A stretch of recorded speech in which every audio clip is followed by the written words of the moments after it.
Assalamualaikum warahmatullahi wabarakatuh. Kenalkan, nama saya Muhammad Yasir Aliansyah dari TI 22B dengan NIM 1191.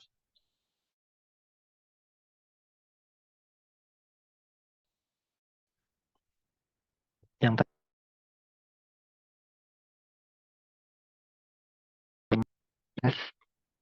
yang terhormat, dosen pengampu mata kuliah proses manufacturing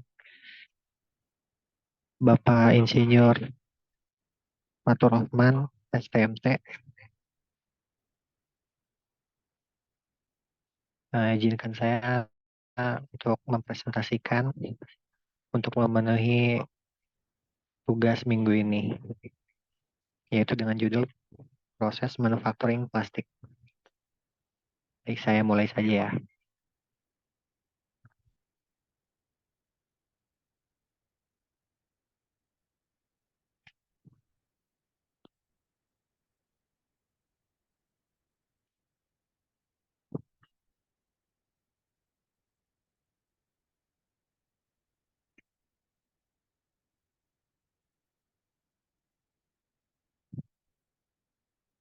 Jadi untuk pembahasannya ada proses pengerjaan plastik, ada plastik, proses pengerjaan pada termoplastik, proses pengerjaan pada termosetting.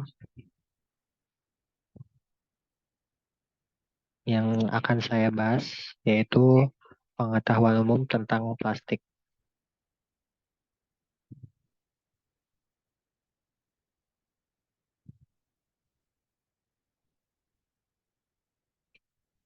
Plastik. Jadi plastik mencakup semua bahan yang mampu dibentuk, mencakup semua bahan sintetik organik,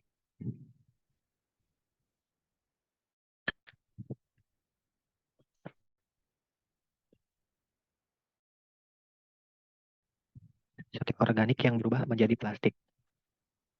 Setelah dipanaskan dan mampu dibentuk di bawah pengaruh tekanan senyawa kimia organik yang dibentuk sebagian besar elemen karbon C, hidrogen, dan elemen-elemen lain seperti oksigen dan nitrogen sehingga plastik merupakan material organik yang merupakan terbentuk dari molekul diolah melalui proses kimia dan nature product. Melalui proses sintesa dan material-material lainnya, sifat plastik dipengaruhi oleh cara atom bersenyawa membentuk molekul dan tergantung dari molekul-molekul yang menyusunnya, serta cara molekul itu bersatu. Molekul dalam plastik menyatu menjadi sebuah rangkaian panjang yang disebut polimer.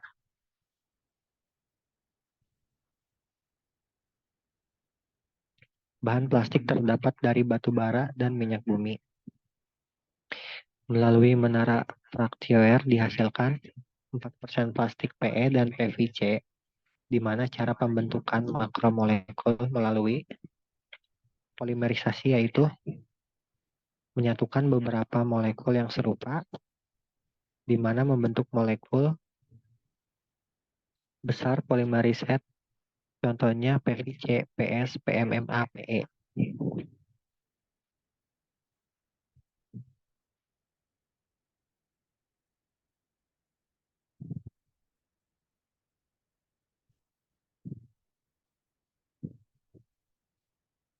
Yang kedua, ada polikondensasi, yaitu ikatan beberapa molekul membentuk makromolekul yang besar melalui proses pemisahan salah satu atom untuk mengikat molekul kecil. Contohnya ada Pa dan PC.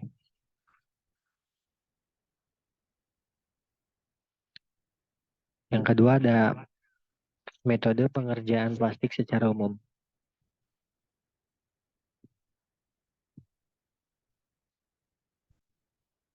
Yang A ada termoplastik. Jadi secara umum metode pengerjaan plastik dibagi menjadi 3 jenis, yaitu termoplastik, thermosetting, dan elastomer. Nah, di sini saya akan menjelaskan hanya dua, yaitu termoplastik dan thermosetting. Saya akan menjelaskan tentang termoplastik dahulu.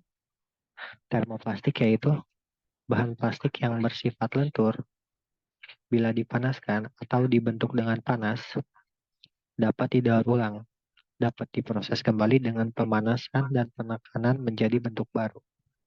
Contoh dari plastik termoplastik adalah acetal, akrilik, selulos, acetet, nilon, polistiren, polisteren, vinil, dan nilon. Termoplastik elastomers atau TPE adalah material termoplastik yang bersifat fleksibel, sehingga meskipun dalam kondisi dingin. Yang kedua ada thermosetting. Thermosetting berbeda dengan termoplastik, yakni tidak dapat digunakan lagi jika telah dibentuk. Sifat lain yang dimiliki oleh thermosetting adalah dapat menahan panas yang tinggi sehingga dapat digunakan sebagai isolator panas.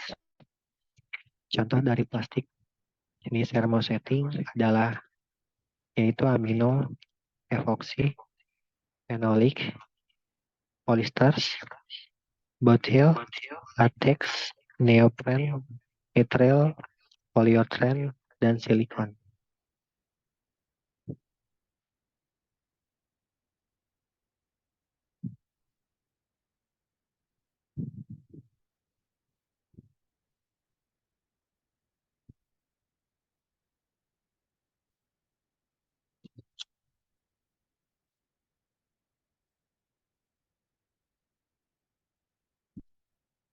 Terus pengerjaan pada termoplastik. Pengerjaan dengan cara ini adalah untuk membuat produk dari plastik dalam jumlah besar. Jadi, mesin cetak injeksi mirip dengan mesin pengecoran cetak die casting. Bahan termoplastik yang tadinya berbentuk butiran dicairkan lalu diinjeksikan dalam rongga cetakan di mana bahan membeku. Bahan ini dapat diubah berulang kali dari bahan padat menjadi cairan tanpa mengakibatkan terjadinya perubahan susunan kimia. Jadi oleh karena itu, bahan ini sangat sesuai untuk pemrosesan yang cepat. Kapasitas mesin cetak injeksi tergantung pada besar gaya tekan pada cetakan dan banyaknya bahan yang dapat diolah per siklus. Umumnya mesin cetak injeksi mempunyai gaya tekan yang berkisar antara 0,4 hingga 22 mN. Dan jumlah bahan yang dapat dicetak bervariasi antara 1 gram sampai 9 gram. Gambar di bawah merupakan skema yang menggambarkan operasi mesin cetak injeksi. Bahan cetak diupamakan di bawah pengaruh gaya gravitasi dari pengumpamaan koper melalui alat ukur langsung masuk ke dalam ruang pemanas, di mana bahan mengalami plastisasi.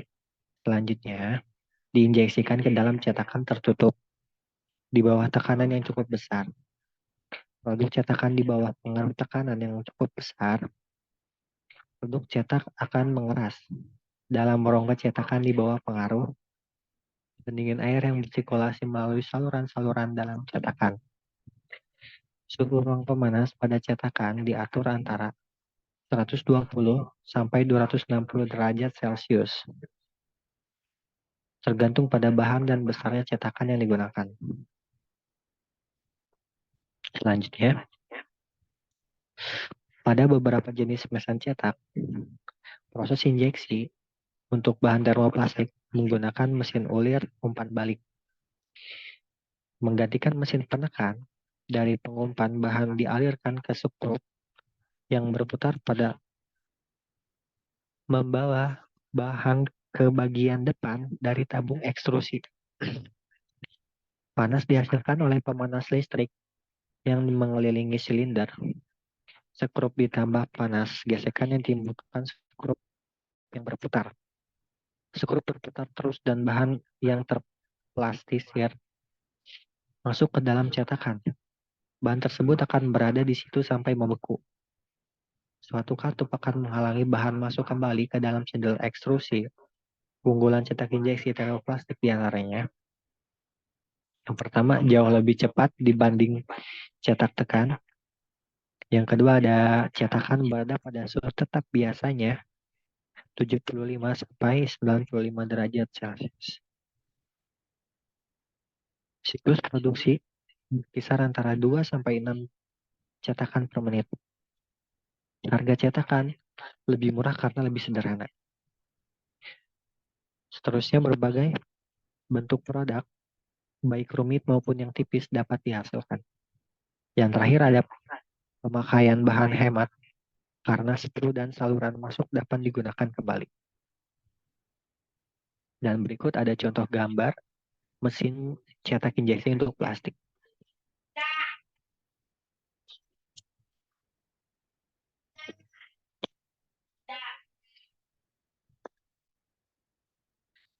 Selanjutnya ada blow molding, yaitu untuk pengerjaan cetak tiup ini dibutuhkan mesin ekstrusi dan cetakan cetak tiup terutama dimanfaatkan untuk membuat wadah berdinding tipis dari bahan resin termoplastik. Suatu silinder bahan plastik yang disebut parison diekstrusi secepat mungkin dan dijepit pada ujung cetakan belah seperti terlihat pada gambar 1.4 di bawah ini.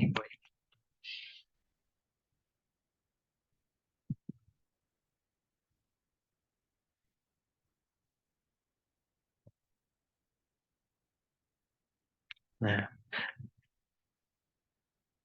jadi di sini ada pengendali ekstrusi.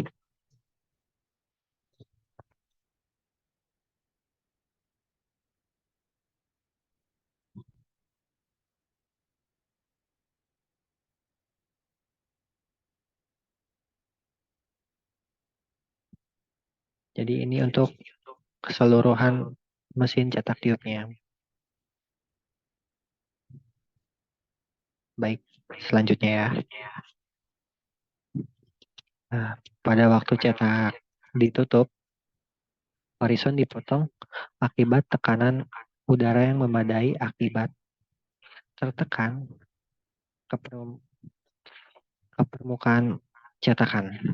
Cetakan harus mempunyai saluran udara yang memadai agar permukaan produk mulus.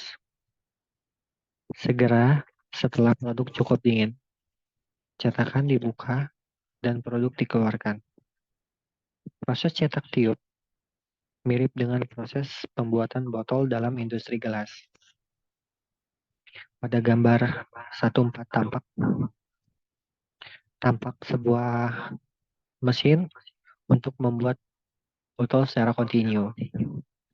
Suatu pipa yang terbuat dari bahan termoplastik dieksekusi dalam cetakan yang terbuka. Kedua ujung pipa plastik tersebut terjepit dan tertutup dan udara tekan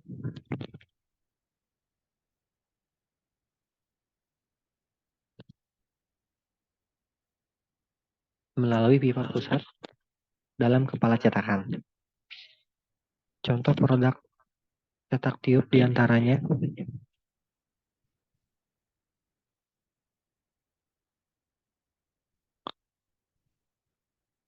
botol, pelampung, kemasan untuk bahan kosmetik, botol deterjen cair, botol air panas, dan lain-lain. Bahan baku yang digunakan dalam proses cetak tiup diantaranya polietilin, asetan selulosa, polipropilen, dan asetan selulosa. Dan ini ada gambar proses kontinu untuk membuat kemasan plastik. Yang bisa kita lihat ini ada komponen pengeluaran. Dan ini ada cetakan terbuka yang seperti tuas ini yaitu basis satar. Dan ini tabungnya hasil ekstrusi, tabung hasil ekstrusi. Dan ini ada di sini ada tutup cetakan dan sambungan pipa udara. Di sini ada peniupan. Selanjutnya ada ekstrusi. Pada prinsipnya semua termoplastik dapat diekstrusi, tetapi di sini berlaku termoplastik yang mempunyai viskositas tinggi. Di bawah ini ada tabel termoplastik yang dapat diekstrusi.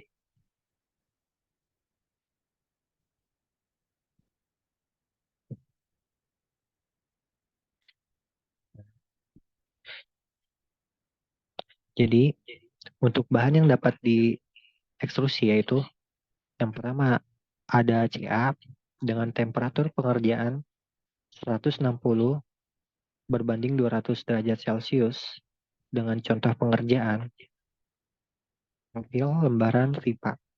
Yang berikutnya ada PS dengan temperatur pengerjaan 170 berbanding 210 lembaran busa. Selanjutnya ada SB 170 berbanding 220 lembaran profil. ABS 170 berbanding 220 lembaran pipa profil.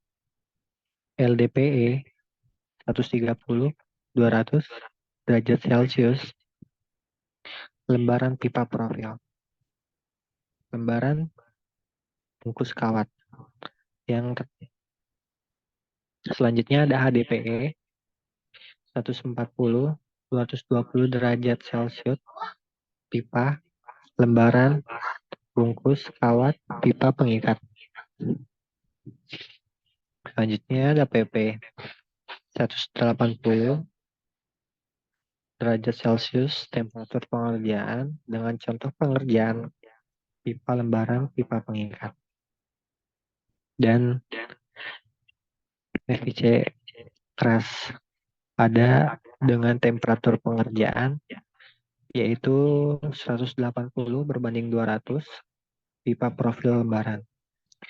Nah, di sini ada kebalikan dari PVC keras ini yaitu ada PVC lunak dengan temperatur pengerjaan 150 derajat berbanding 150 derajat Celcius selang profil, bungkus kabel dan karet. Lembaran profil pipa PMMA 160 derajat 190 derajat Celcius lembaran profil pipa yaitu ada bahan PC dengan temperatur pengerjaan ini tinggi kali ya, ada 300 derajat Celcius berbanding 340 derajat Celcius dengan contoh pengerjaan dengan lembaran profil. Selanjutnya ada PA dengan temperatur pengerjaan 260 derajat Celcius berbanding 300 dengan contoh pengerjaan selang bungkus kabel pipa. Dan yang terakhir ada bahan POM dengan temperatur pengerjaan 170 berbanding 200 dengan contoh pengerjaan ada pipa dan profil.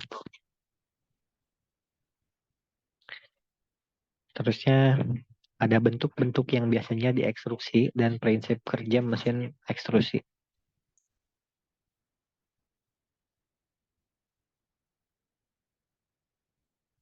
Nah, jadi pada gambar 1.6 dan di sini itu ada proses bentukan yang biasa diekstrusi.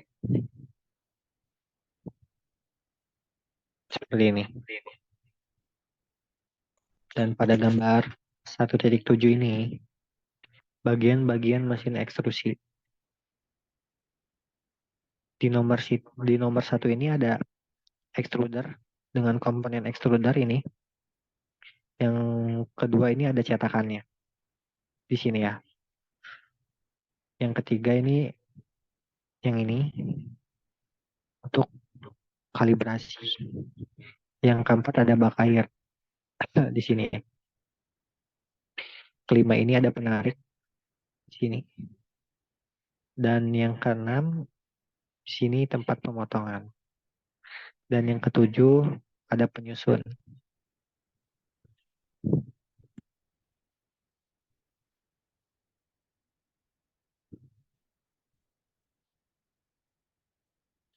Selanjutnya, kita masuk pada pembahasan proses pengerjaan pada thermosetting.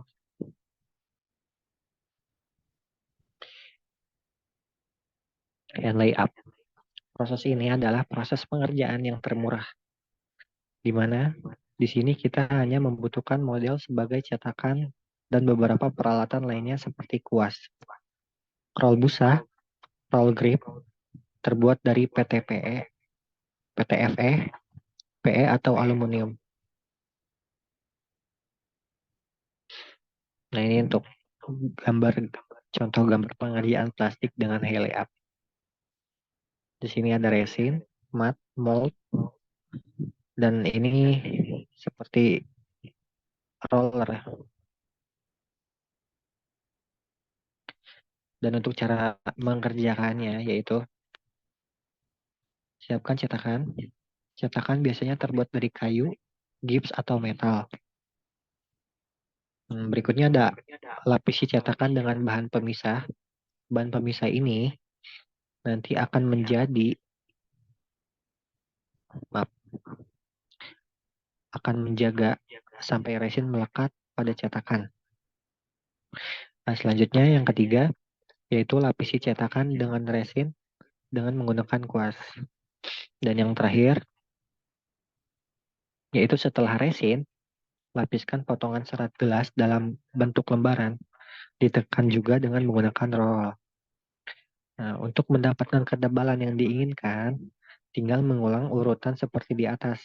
Hanya tidak perlu lagi melapiskan bahan pemisah. Pengerasannya pada temperatur kamar atau dalam ruangan khusus yang dipanaskan pada 40-60 derajat Celcius.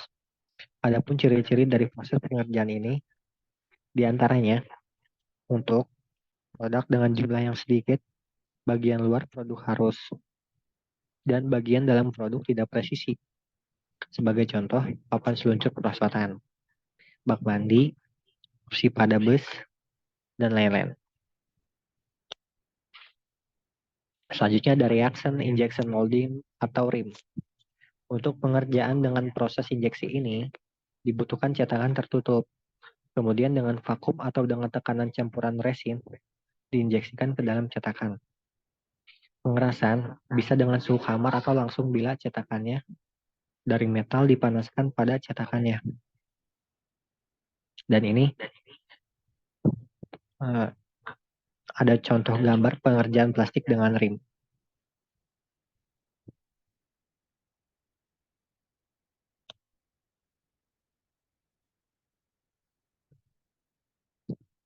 Next ya. Nah, selanjutnya ada cetak tekan compression molding. Jadi prinsip cetakan tekan dapat dilihat pada gambar sejumlah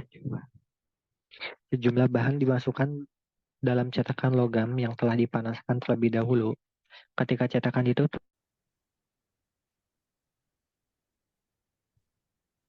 selanjutnya cetak tekan compression molding. Nah, prinsip cetak tekan dapat dilihat pada gambar.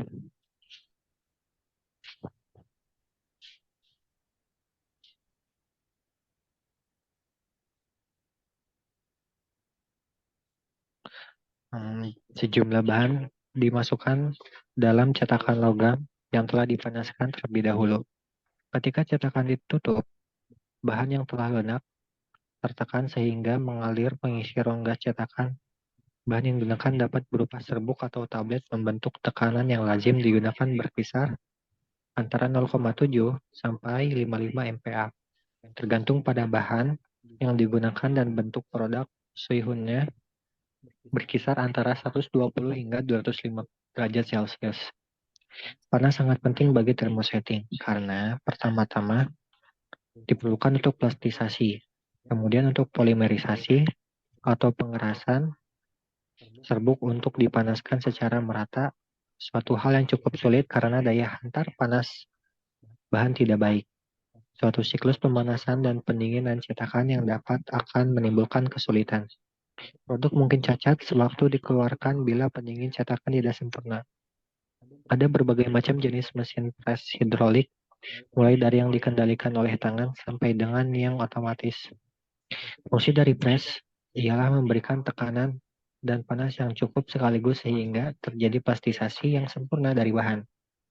Panas yang diperlukan dapat dialirkan melalui plat pemanas atau langsung dari uap. Cairan yang dipanaskan, listrik atau arus berfrekuensi tinggi.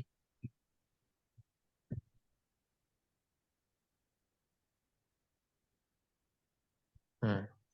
Selanjutnya ada cetak transfer atau transfer molding. Pada cetak transfer, serbuk thermosetting atau benda perbat untuk diletakkan pada tempat tersendiri atau dalam ruang tekanan di atas rongga cetakan. Pada proses ini, bahan mengalami plastisasi akibat panas dan tekanan dan injeksikan ke dalam rongga cetakan. Sebagai cairan panas, di sini bahan tersebut kemudian mengalami pengerasan. Dan ini ada contoh gambar proses cetak transfer. Dan yang di sini ada komponen penekan, dan sini ada bahan atau bahan cetak.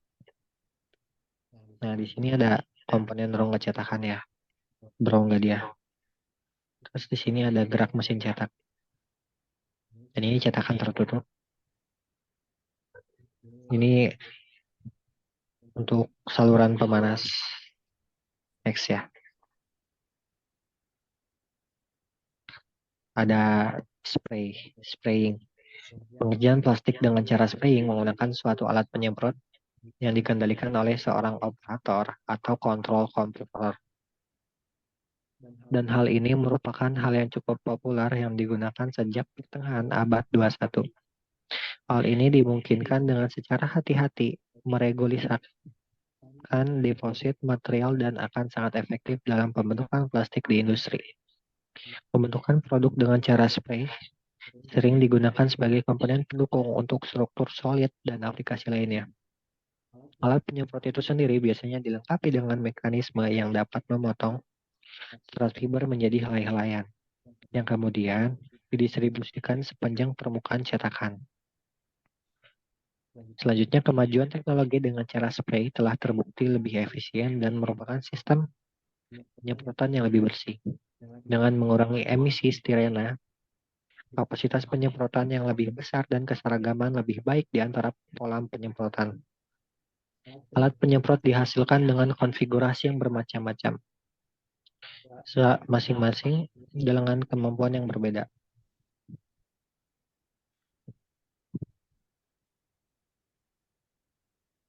Dan di sini ada contoh gambar yaitu proses cetak transfer. Dan dia sedang spray ya, menyemprot. Dan ini contoh-contoh proses cetak transfernya.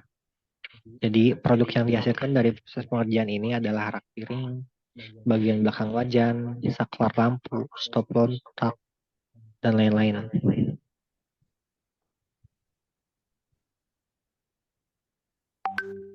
Dan yang terakhir, ada casting atau pengecoran. Bahan termoset yang dicor antara lain adalah penol, polister, epoksi, dan resin alil. Yang terakhir ini sangat cocok untuk lensa optik dan penggunaan lainnya yang memerlukan plastik yang sangat jernih. Resin ini mudah dicor karena memiliki sifat fluiditas yang baik. Akrilik digunakan untuk mencor benda yang tembus cahaya dan lembaran. Cetakan baik untuk proses kompresi atau proses injeksi dibuat dari baja yang telah mengalami perlakuan panas. Pembuatan cetakan memerlukan pemesinan presisi.